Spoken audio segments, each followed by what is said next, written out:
உண்மை டெலிவியூவர்ஸ்க்கு உங்களை வரவேற்கிறேன். இன்றைய வேத வசனம் 1 தெசலோனிக்கேயர் 5:17 இடைவிடாமல் ஜெபம் பண்ணுங்கள்.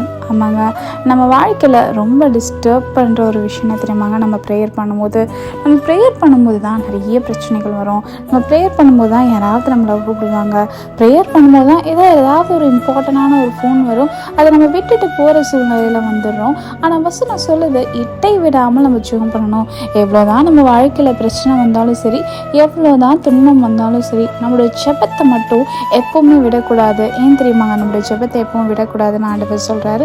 அது நம்மளோட ஒரு ப்ரொடெக்ஷன்ஸாக இருக்கும். எவ்வளோ சத்ரு நமக்கு எதிராக போராட்டத்தை எழுப்பினாலும் நம்மளுடைய ஜெபம் நம்மளை ப்ரொடெக்ட் பண்ணும். அது மட்டும் இல்லாமல் அந்த ஜெபத்திற்கு ஒரு வல்லமை இருக்குது. நீங்கள் யாருக்காக ஜெபிக்கிறீங்களோ அந்த காரியம் நிச்சயமாக நடக்கும்.